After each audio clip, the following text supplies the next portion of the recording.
hoy. Yo tengo el gusto enorme, el placer de presentar a José Trezesanski, distinguido analista de nuestra casa y gran historiador. Tiene todos los libros que Freud tuvo en su biblioteca, no los mismos, una copia de esos libros. Por lo tanto, como historiador tiene una concepción de la formación literaria y cultural de Freud como creo que no tiene ningún analista en América y Latina y quizá en el mundo. Así que vamos a tener la suerte de escucharlo y les voy a decir cómo va a ser el desarrollo de esta reunión. José nos va a dar su charla y luego vendrán las preguntas, los comentarios, las observaciones, todo lo que ustedes quieran, menos que sea otra charla. Así que le doy ahora la palabra a José. Adelante, José. Bueno, estoy realmente emocionado y contento de dar esta charla, y va a haber una próxima más dentro de 2 semanas. No tengo voz. Al final del periodo de 4 años de esta comisión del Departamento de Historia, que trabajó intensamente y muy amistosamente. Realmente somos un grupo de amigos entusiastas por la historia, del psicoanálisis. El tema que nos convoca hoy está titulado Propaganda, Freud y el olvido de nombres propios, o el olvido de nombres propios, Freud y la propaganda. Y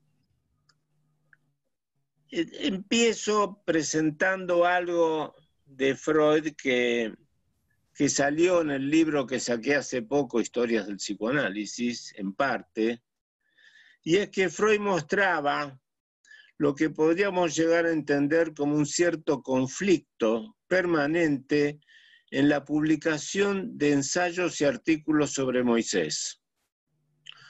Como analista, uno se siente invitado a investigar cuando aparece un síntoma o un conflicto.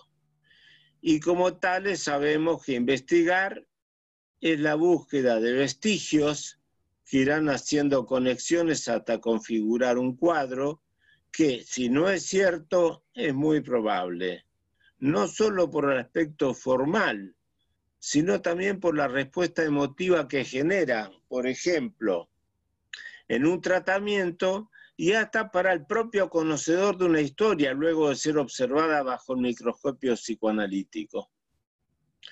Entonces, nuestro interés sobre esta conducta de Freud nos lleva a encontrar los siguientes vestigios.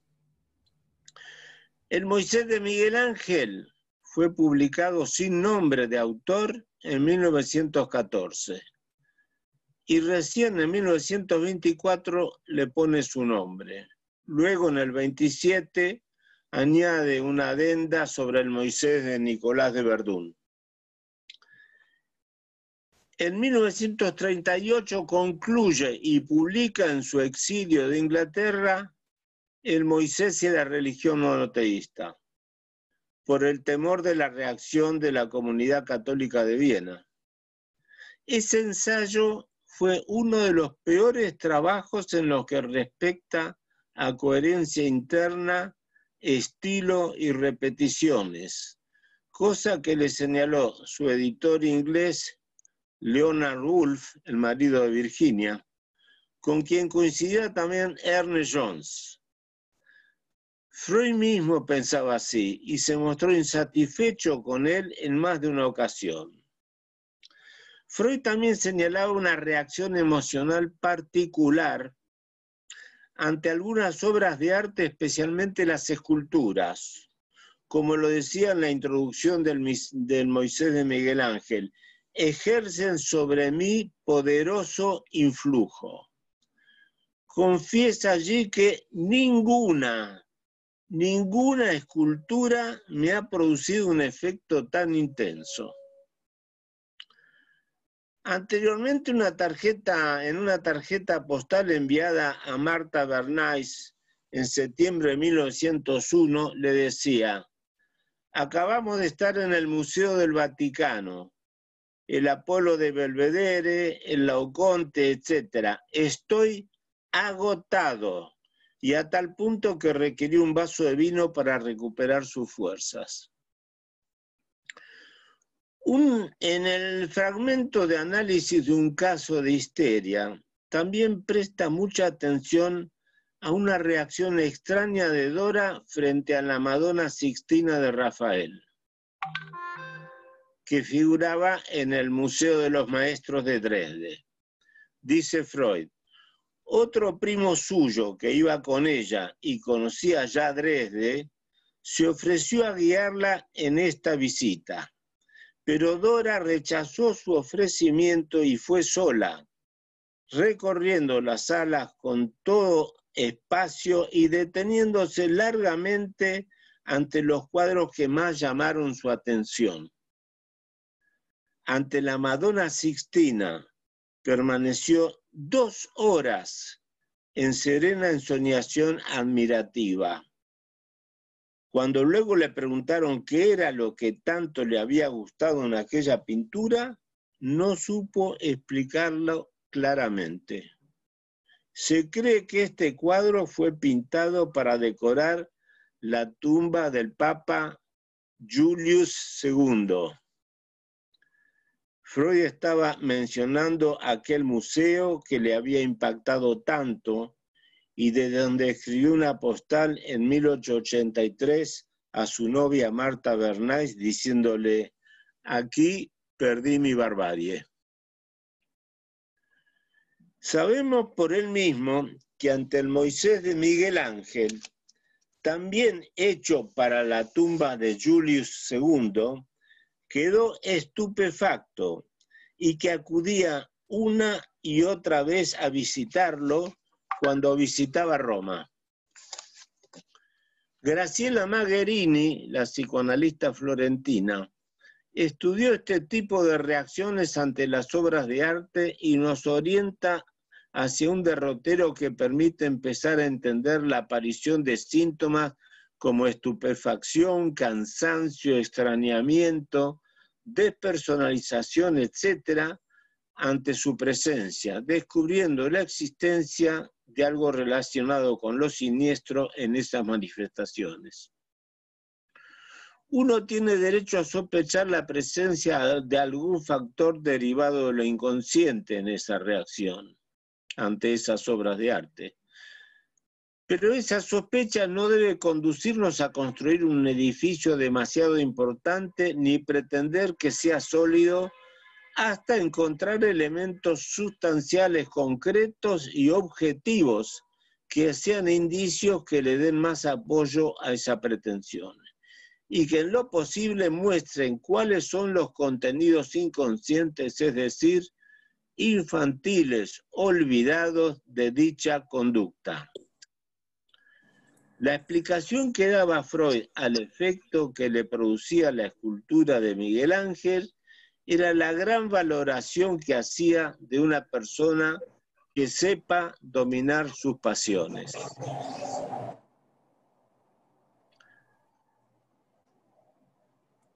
Recordemos algo de la prehistoria personal de Freud.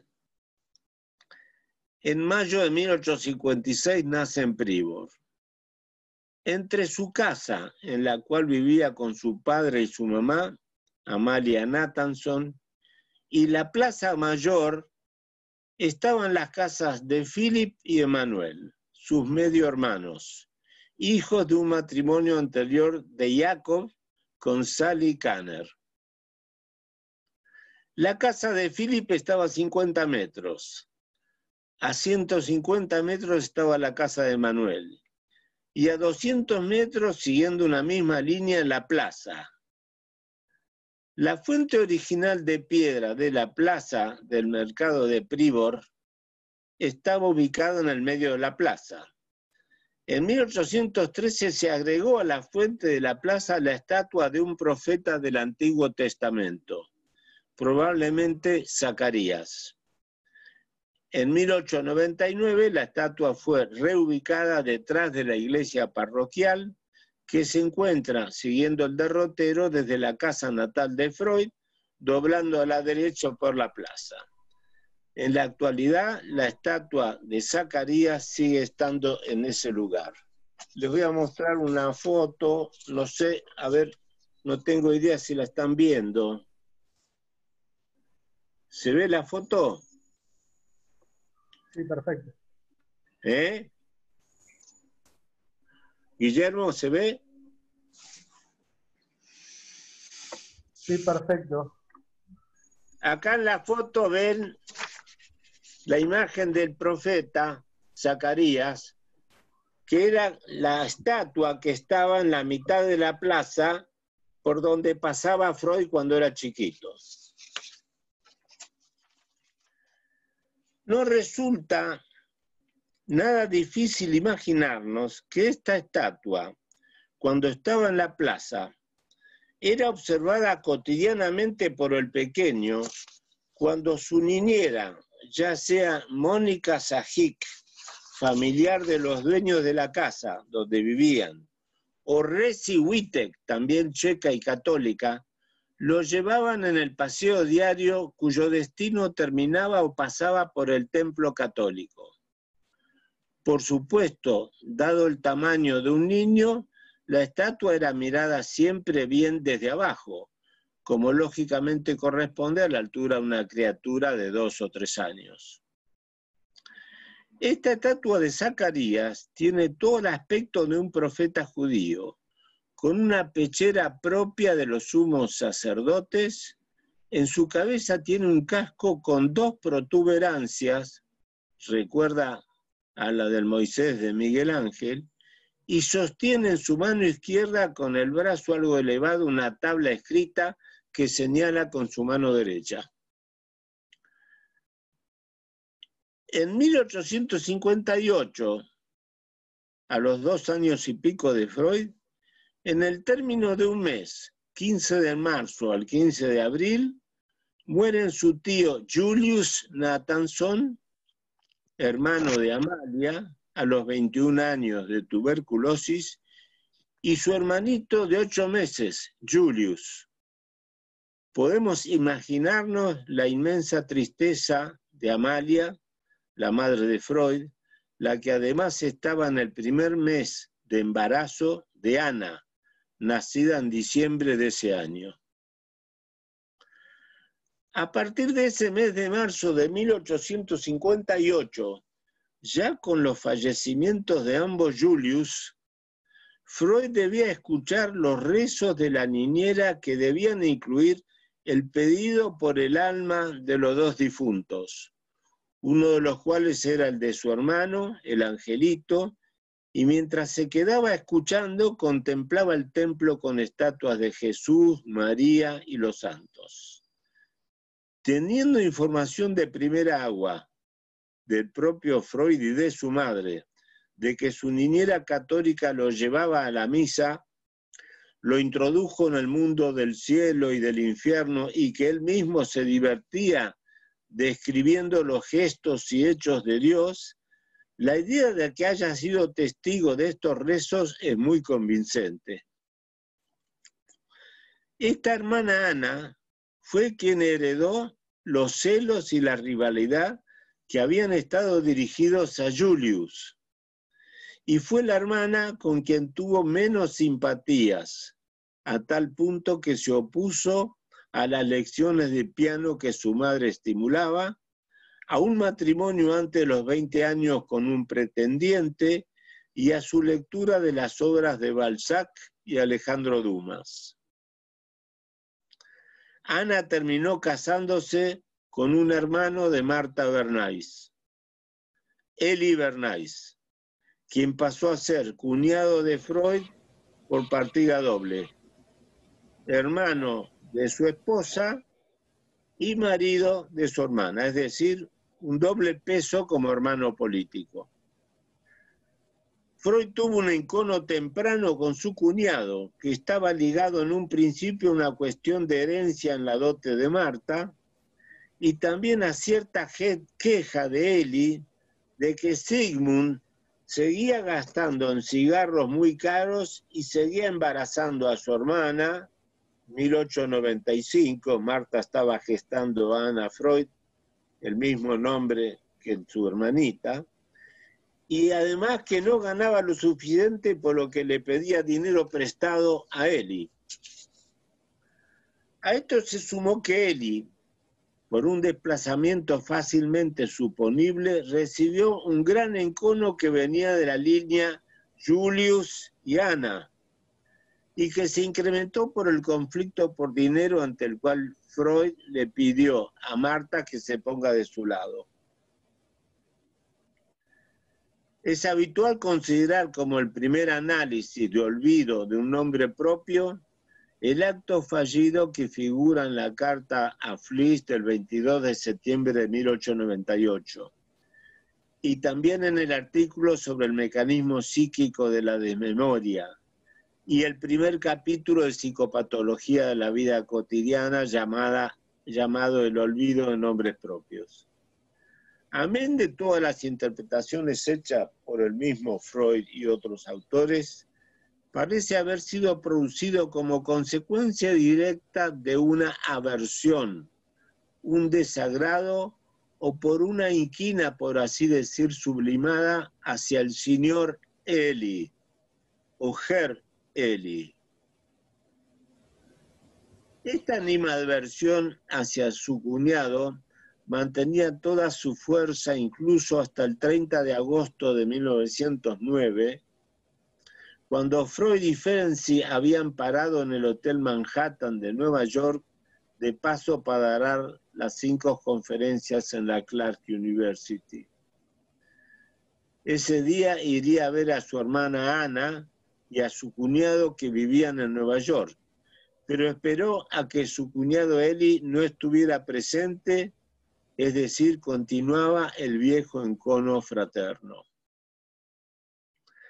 Sin embargo, en el epistolario con Fliess, el intento de análisis de un primer acto fallido con forma de olvido de nombre propio aparece un mes antes de la carta en la cual se ocupa del caso Signorelli.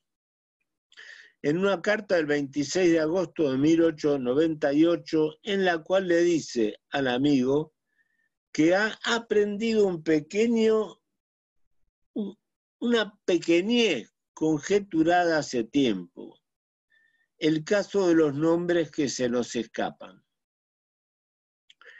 En este caso se trató del nombre del poeta Julius Mausen.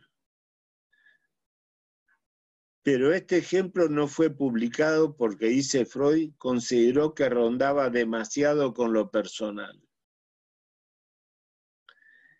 ¿Qué era eso personal? Extrañamente pasó por alto la publicación de este análisis cuando el nombre del poeta coincide con el de su hermanito muerto y cuyo verdadero apellido es idéntico al nombre del personaje de la escultura hecha por Miguel Ángel para la tumba del Papa Julius II, Moses, y que Freud anónimamente trató de analizar. A partir de 1901, cuando Freud vence su fobia a ir a Roma, en cada viaje, todos los días, siente un fuerte impulso a ir a la iglesia de San Pietro in Vincoli y ver la estatua de Moisés frente a la cual tiene una sensación de estar esperando que hable. A igual que en su infancia, en que era llevado todos los días por su niñera, y al igual que la estatua de Zacarías. El Moisés tiene la tabla en sus manos, aunque en una posición distinta, y en su cabeza tiene 2 protuberancias, en una estatua de un yelmo y en otra como cuernos. Las tablas en la posición que se encontró en la obra de Miguel Ángel le debieron llamar muchísimo la atención, a tal punto que se ocupó de hacerle dibujos que se centraban especialmente en este tema, como si el pequeño Sigmund vivo en el inconsciente de Freud se dijera: ¿qué pasó? Las tablas las tenía en la mano izquierda y levantadas, y ahora están en la derecha y debiendo ser sostenidas porque si no se caen. Uno puede sospechar que lo que le atrajo de esta tabla tan particular, hallada en San Pietro in Vincoli, es el cambio de posición con respecto a lo esperado por él. Espera que se originó en su experiencia infantil. Además, la estatua del Moisés de Miguel Ángel fue hecha para la tumba del Papa Julius II. ¿No podría parecer esto un recuerdo de las escenas de la infancia en la que quedaba solo en la iglesia de Pribor contemplando las estatuas de los santos, mientras su niñera rezaba por el alma de los dos Julius, su hermano y su joven tío? Si esto fuera así, podría estar en lo cierto Greenstein, al considerar que en lo inconsciente de Freud había una equiparación entre Roma y Pribor, y entonces ir a Roma era encontrarse con la tumba de su hermano muerto, un perseguidor ante quien se encontraba estupefacto por el sentimiento de culpa fraterno. En la interpretación de los sueños, Freud, reproduciendo una cita de Hildebrand, introduce una cita del Evangelio. Quien odia a su hermano es un criminal. Pero antes de poder ir a Roma, en septiembre de 1896 y 1897, Freud ya había viajado a Florencia. Allí, luego de la catedral, el campanile, la galería de los Uffizi, una visita cultural obligada para cualquier turista era la sacristía nueva de la Basílica de San Lorenzo, y debió haber sido visitada por Freud, admirador del arte y los artistas del Renacimiento. Estos dos primeros viajes a dicha ciudad los realizó antes de vencer su fobia a Roma, y sabemos que Miguel Ángel fue contratado para hacer esa sacristía nueva de los Medici de la Basílica de San Lorenzo, donde se hospedan las tumbas de Lorenzo y Giuliano de Medici, obras maestras del genial artista. El monumento recordatorio está adornado con las figuras en mármol de ambos hermanos. Allí, en Florencia, ciudad toda ella una obra de arte, Freud mencionaba a veces síntomas que podemos asociar con los del síndrome de Stendhal que describe Graciela Magherini. Dice Freud, con las últimas fuerzas, demasiado para un ser humano, la sensación en cuanto llegamos a Florencia es que la ciudad te oprime y se apodera de ti. La estatua de Giuliano de Medici debió evocar en Freud la del Moisés, aunque entonces solo conocía a esta en reproducciones de yeso existentes en Viena.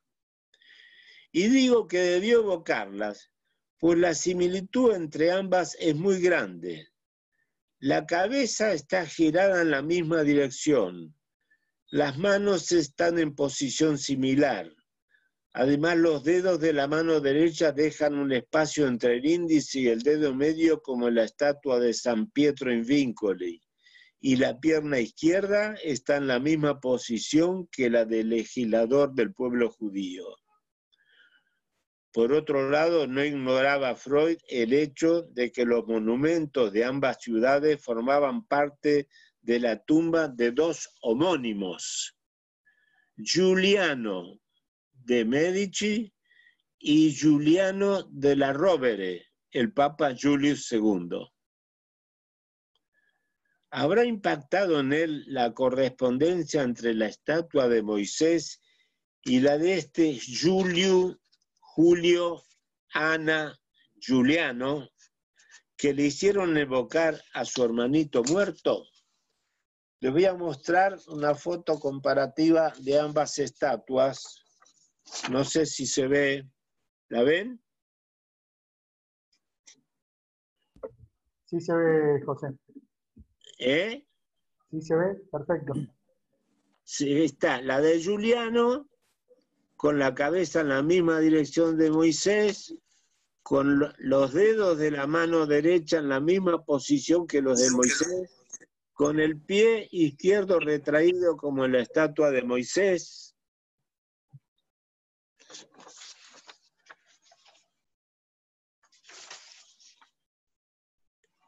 La conclusión es que el impacto afectivo que sufrió Freud ante la estatua de Moisés para la tumba de Julius II, Giuliano della Rovere, guarda tras sí el impacto anterior ante la estatua de Giuliano de Medici.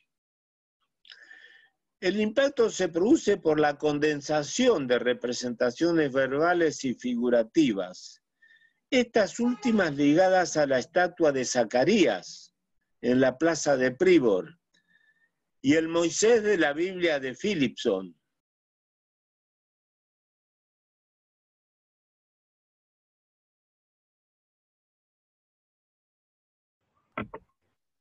José, te silenciaste. José, te silenciaste.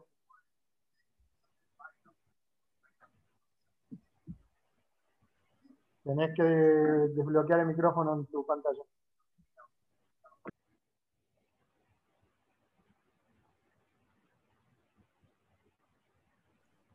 ¿Ahora? ¿Ahora sí? Bueno. Ahí sí. Decía que el impacto se produce por la condensación de representaciones verbales y figurativas, estas últimas ligadas a la estatua de Zacarías en la plaza de Pribor y el Moisés de la Biblia de Philipson, y las verbales por la condensación de Julius, su primer hermano, y Ana, su primera hermana, quien heredó la inquina del pequeño Sigmund dirigida originalmente al hermanito muerto. Sospechamos entonces que el impacto afectivo de Freud frente al Moisés de Miguel Ángel tiene sus raíces en su primera infancia olvidada, la muerte de su tío Julius Nathanson y su hermano Julius Freud, y los rezos cotidianos de su niñera en la iglesia de Santa María y el encuentro con la estatua del profeta Zacarías en el trayecto hasta la iglesia. En este punto, la tumba de Julius II, Giuliano della Rovere, visitada un par de años después de la visita a la tumba del otro Giuliano, el de Medici, unifica estos datos y más aún, si uno agrega que la posición sedente del Moisés de Miguel Ángel tiene un parecido muy grande con una foto que tenía Freud de sus 8 años, parado al lado de su padre, Jacob, sentado y que sostenía un libro en su mano derecha. Les muestro la foto, no sé si la ven. ¿Se ve? Ahí está. Se ve perfecto. Jacob sentado, sosteniendo el libro en la mano derecha, y Sigmund, de 8 o 9 años, parado al lado de él.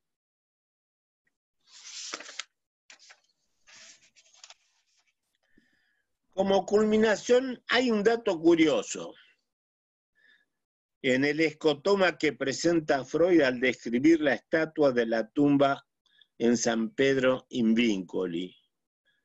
A pesar de haberla visitado innumerables veces, no menciona el hecho de que detrás del mármol que figura al guía sedente del pueblo judío están las estatuas de Lea y Raquel, las esposas del Jacob bíblico. Recordamos que Jacob Freud tuvo como esposas a Sally, la madre de sus 2 medio hermanos Emanuel y Philip, y a Amalia, madre de Sigmund, sus hermanas y Alexander. Raquel de la Biblia fue la segunda y última esposa de Jacob, la preferida y la madre del José bíblico, el intérprete de los sueños.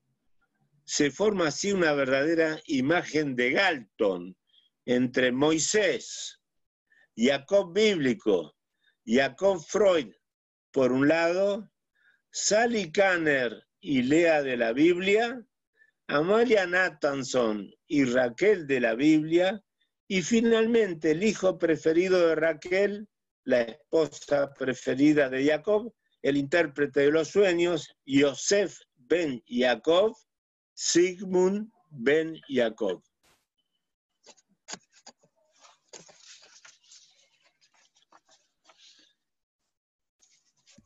Mencionamos antes a Elie Bernays. Elie fue un hermano de Martha Bernays. Tuvieron un hijo, Edward, en 1891, que fue el hijo menor de su matrimonio con Anna Freud, y que falleció a los 104 años en el año 1995. A los pocos meses de vida de Edward, su padre Elie viaja a Estados Unidos en busca de oportunidades y quedan la madre y los hijos en Viena. En 1892 el resto de la familia se trasladó a Estados Unidos y el pequeño Edward cumplió 1 año de vida durante la travesía. Cuando Elie se había trasladado de Hamburgo a Viena, trabajó como secretario de un profesor de economía. En Nueva York consiguió un empleo en la Comisión de Intercambio Comercial, mientras Sigmund ayudaba económicamente a su hermana Ana y a sus hijos. Pocos años después la situación económica se invirtió, eran los comienzos de la carrera de Freud, casado, después y Marta estaba embarazada de Ana. La época del sueño de inyección a Irma. Y en aprietos económicos, pero sin privarse de gustos caros, incluidos sus cigarros. Elie desde Nueva York lo ayudaba y deslizó el reproche de que estaba en apuros económicos y seguía embarazando a su hermana y gastando en cigarros caros. Eso no ayudó a mejorar la relación de Freud con su cuñado, más bien le echó leña al fuego. Al poco tiempo Freud se hizo una vasectomía, lo que, al contrario de lo que piensa mucha gente, indica que pensaba seguir con su vida sexual. Elie terminó haciendo fortuna e incluso vestía como un millonario americano con sombrero de copa, parecido a la caricatura del tío Sam. El tema que encabeza esta charla, la propaganda, está íntimamente ligado con Edward, el sobrino de Freud. Fue uno de los hombres más influyentes del siglo XX y casi nadie lo sabe. La mayor parte de la gente del mundo que se siente atraída por adquirir un producto que ni lo necesita o que vota por un partido que ni conoce, seguramente cayó en las redes de la propaganda, obra maestra de Edward Bernays, un verdadero manipulador de mentes profesional.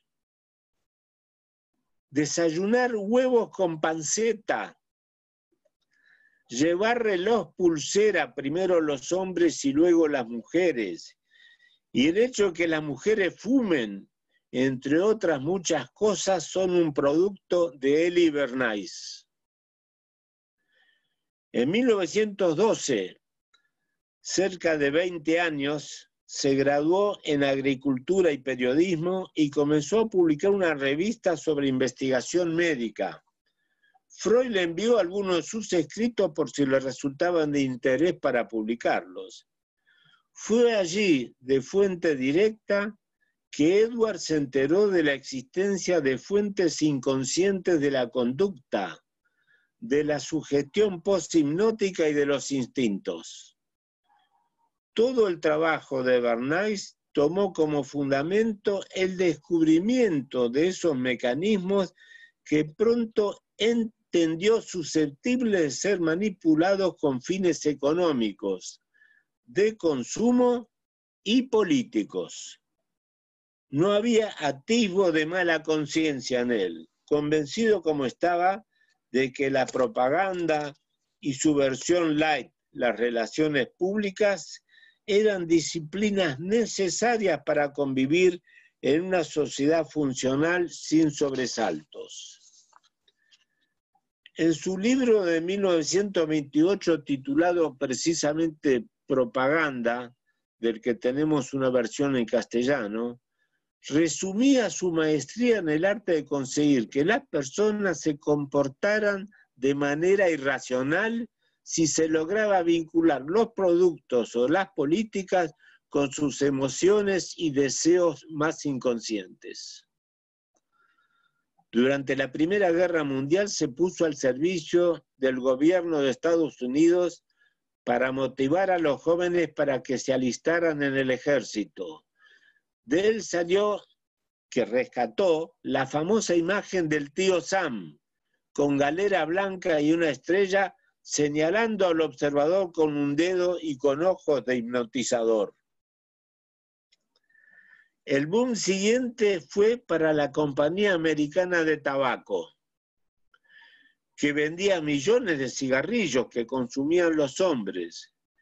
Envió un grupo de hermosas modelos a marchar por Nueva York para las Pascuas, anunciando que estas mujeres iban a encender las antorchas de la libertad.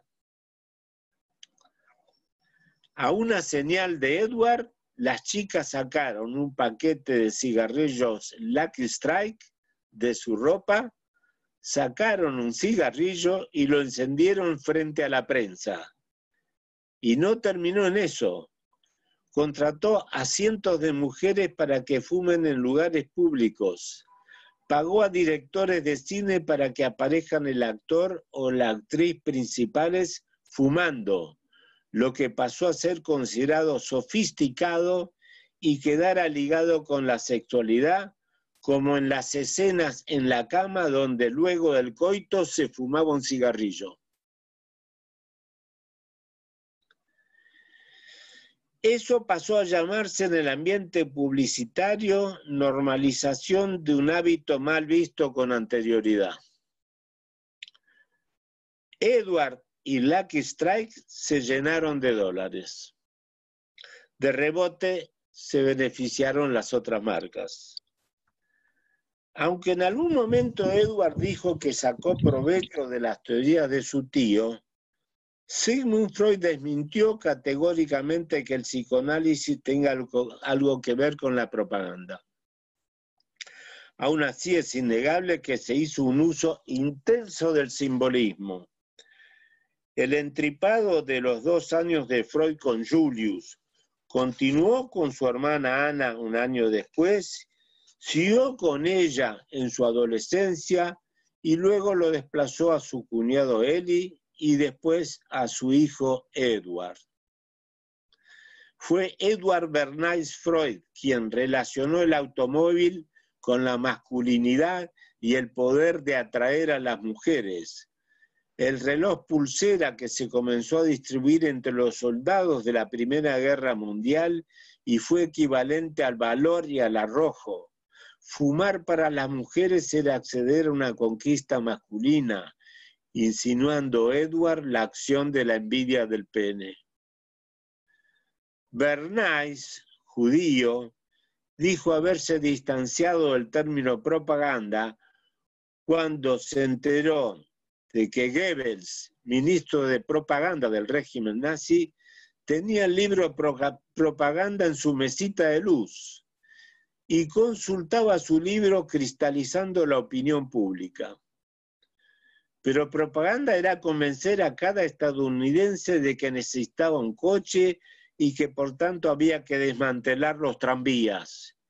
Y sobre todo orientar al electorado hacia un modelo de dos partidos hegemónicos para evitar la fragmentación del voto y el caos.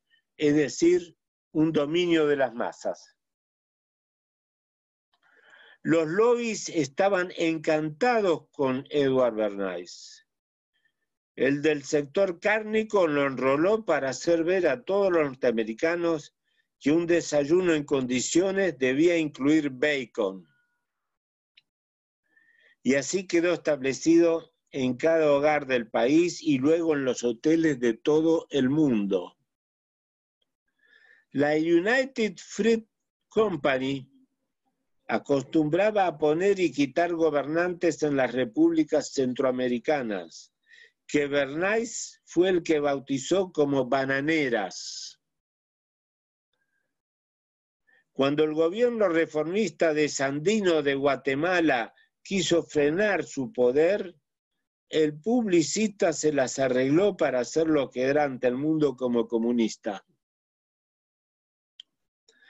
En sus más de 103 años de vida, Bernays trabajó para mejorar la imagen de firmas como Monsanto, Shell, Boeing, General Motors, Pfizer y Goodyear.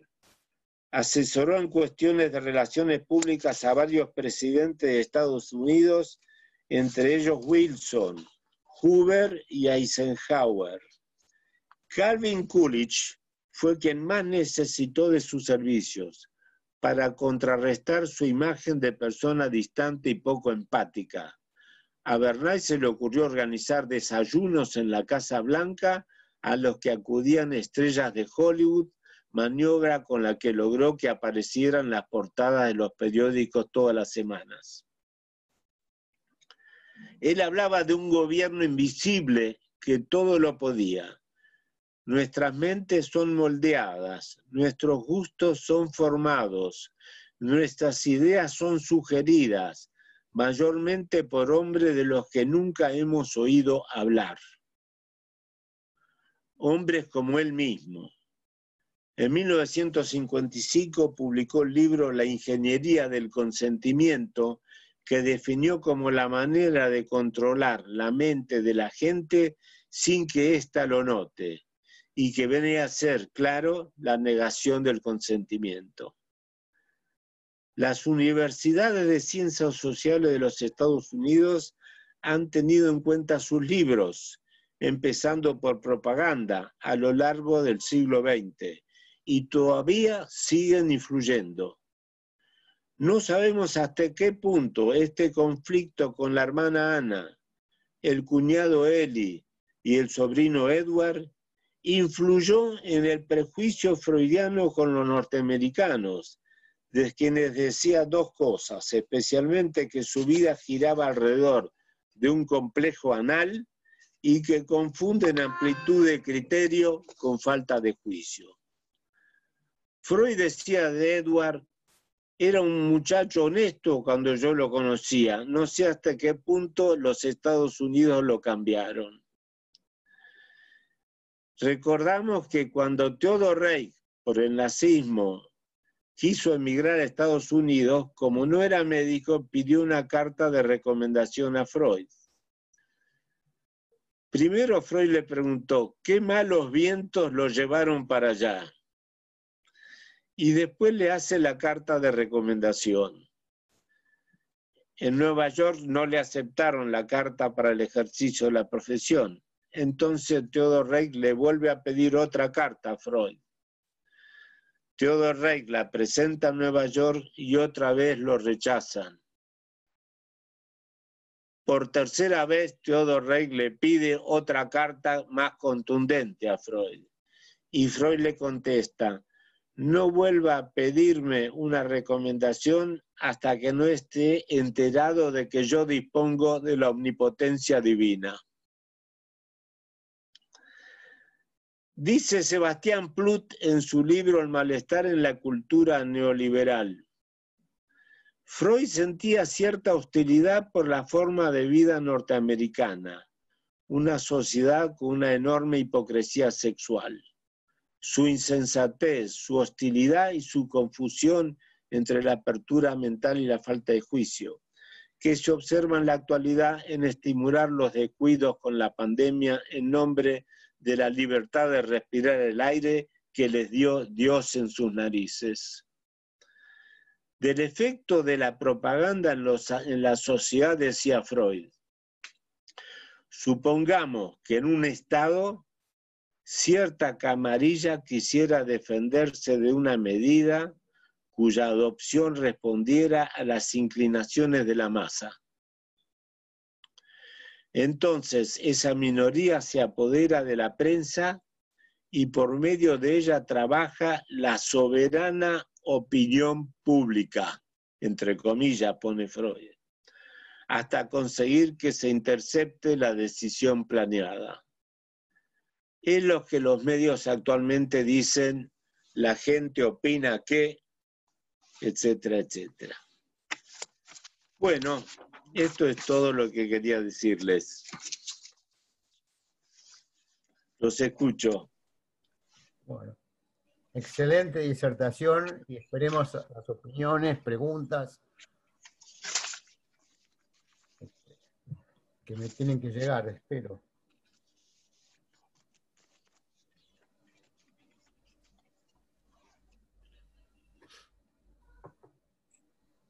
¿Escritas o se puede levantar la mano? Podés levantar la mano y hablar. ¿Querés hablar? Sí. Dale. Primero quería agradecer un lujo la disertación y recibir el escrito. Y dos cosas. Una es que me parece que este muchacho, el de la propaganda, con lo que hace, genera y le da letra al antisemitismo, ¿no? Digo, porque uno podría pensar en cómo ponerle un agregado a los mitos de los sabios de Sion con este muchachito. Esa es una. La otra es que, siguiendo la línea de la imagen de las estatuas de Moisés, del Julius, relacionada con la foto donde se ve un padre, ¿no? Porque el tema, en el Moisés de Miguel Ángel, uno de los temas es la mirada colérica del padre más la retracción. Uno podría pensar que el nombre Eli remite a Elí, a mi Dios en hebreo. Y si tomamos a Dios como representación del Padre, así es como que se puede hacer un anudamiento y también el fuerte rechazo de Freud, aunque se siga autodesignando como judío, pero da toda una amplitud, ¿no?, para pensar todo lo que traes. Así que muchas gracias. Eli, Eli, el Salmo de David, Padre, claro. Padre, ¿por qué me has abandonado? Sí, Elí, Elí, lama sabactani, que también es la frase de Jesús en la cruz. Sí. ¿Qué tal, Rodolfo? Muy interesante. Gracias, Perla. ¿Alguien más quiere alguna idea? ¿Querría decir algo? Yo, Margarita Slack. Adelante. ¿Qué tal, Margarita?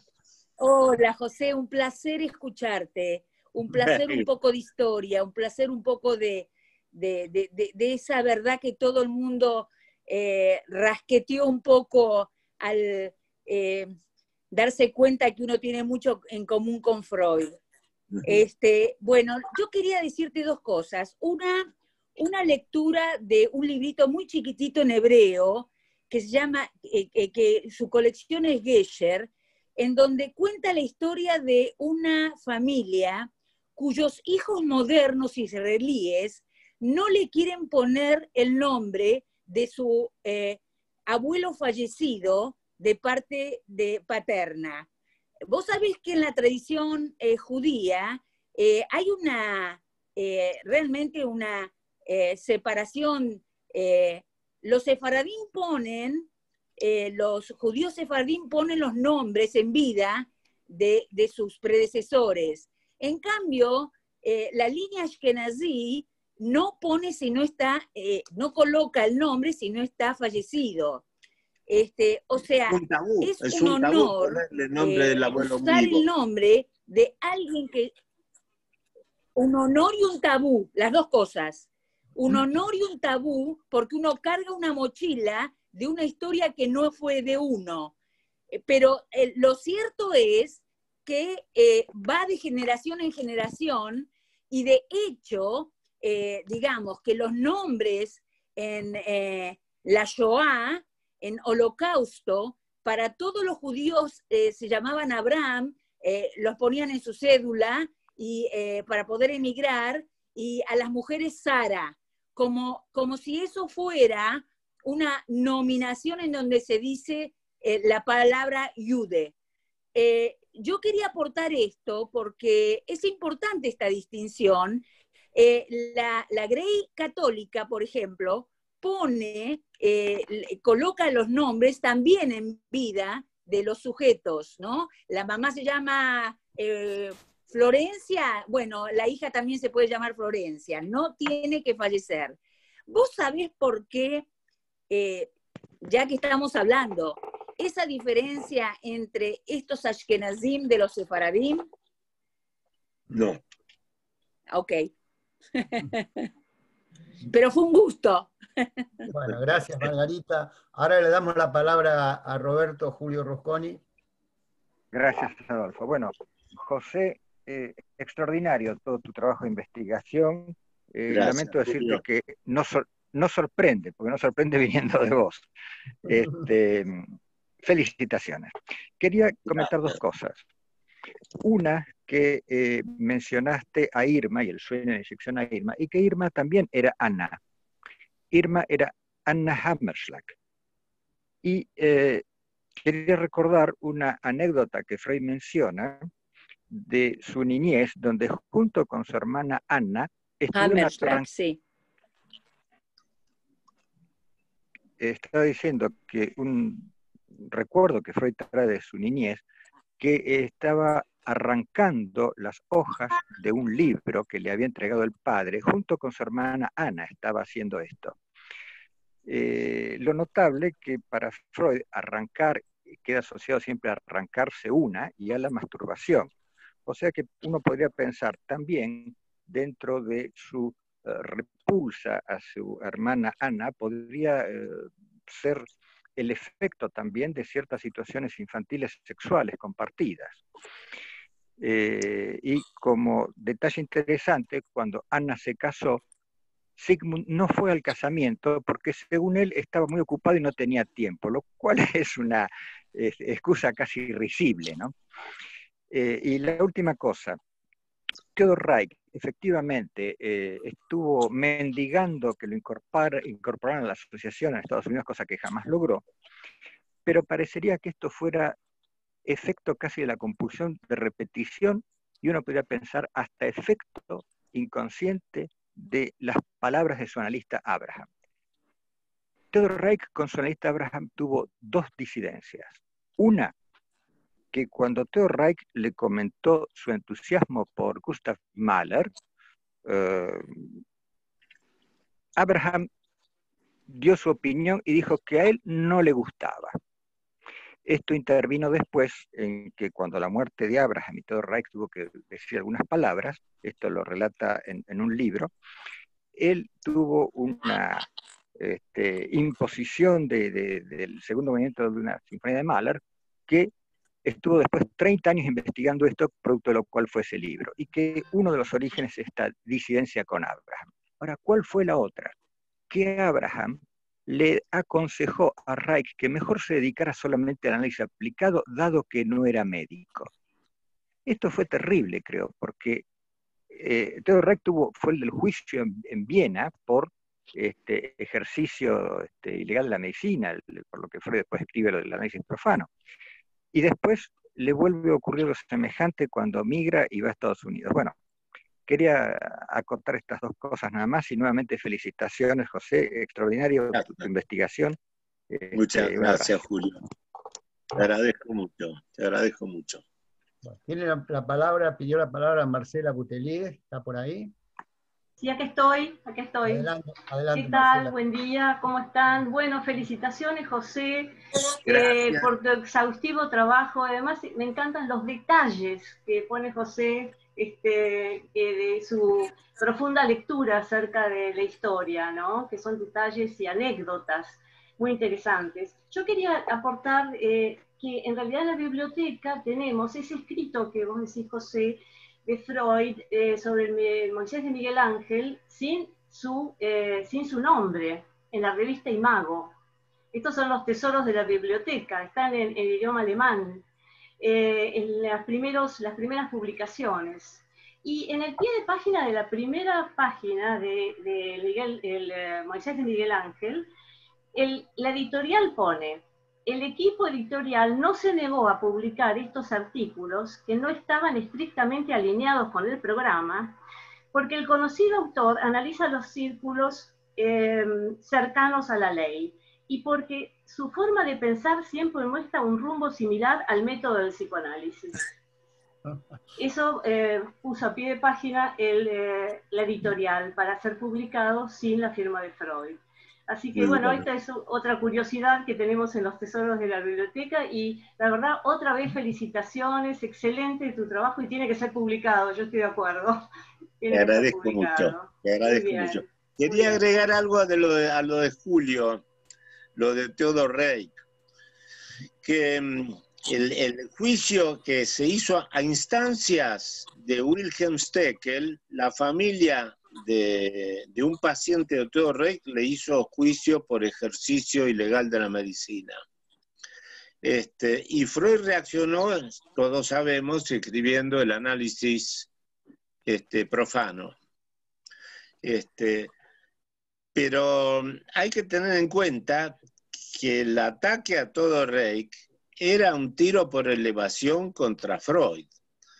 Porque si progresaba el juicio a Theodor Reik como ejercicio ilegal de la medicina, en eso caía también Anna Freud.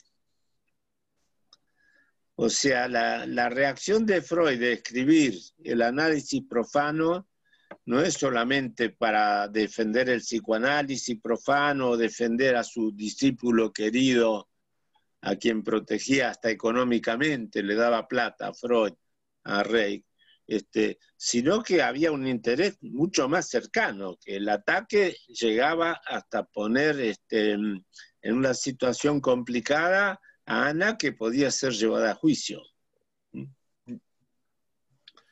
Quería agregar eso a lo de Julio. Gracias. ¿Alguna otra observación, pregunta, que hasta ahora han sido muy interesantes? Por aquí, Adolfo. Eva. ¿Qué tal, Hola. José? Adelante, Eva. Hola, Eva. Hola, Eva. Tengo un remate escucharte, ¿sí? Y cada vez que me cruzo contigo, te digo, APA tiene que publicarte, escucharte y publicarte. Y tenemos tantas instancias, y ahora te lo digo a vos, Adolfo, ¿sí? ¿Cómo hacer para tenerlo a José editado?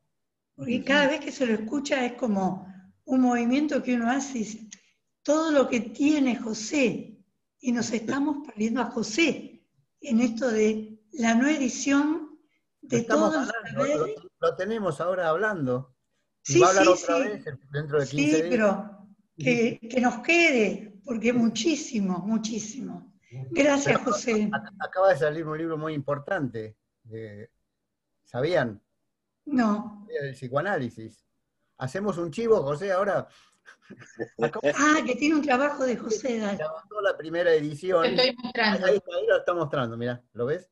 Sí, sí. Lo escuché, pero no me acordaba. Bueno. Acaba de salir. Acaba de salir. Está caliente todavía. Ahí Bien, está, mira, mostralo. Sí. Bueno, así bien. que lo tenemos en vivo y editado, de las dos formas lo tenemos. Bárbaro. Gracias, Bárbaro. Eva, querida. Bueno, un beso grande. José. ¿Vos sabés el origen de la palabra propaganda? ¿De dónde surge el tema de la propaganda? No, contanos. Yo sabía la historia y me olvidé qué papa era, pero era todo una organización para propagar la fe. Ajá. Entonces la propaganda surge, ¿no?, de la Iglesia Católica para propagar la fe. O sea, toda una organización, toda una construcción, un contenido para que la fe se difunda. Como evangelizar sería más o menos. No, tener fe en Lucky Strike, tener fe en el automóvil. Claro. Es decir, Propagar como el COVID. claro, o sea que hay un sentido religioso en esto, digamos, de la propaganda, como encontramos en muchas actividades humanas. Así Quizás es. es una de las cosas que también se desprende de tu charla, muy importante. ¿Mm? Sí. El contenido religioso de todas estas actividades. ¿Mm? Y que a veces, lamentablemente, se infiltra en nuestra profesión, que de la cual tenemos que cuidarnos también. Sí. Quizá de las reglas de abstinencias habría que poner cuidado de ponerte en la posición de Dios. Eso está advertido en una nota al pie del yo y el ello, ¿no? Claro. Salvador, profeta o redentor. Salvador, Así es. profeta, redentor, como dice Julio. ¿Sí? O sea, tenemos que renunciar a nuestros 3 deseos. Feliz cumple, Rodolfo. ¿Está por ahí, Rodolfo? Sí, ahí está. Bueno, ¿alguna otra observación, pregunta, comentario?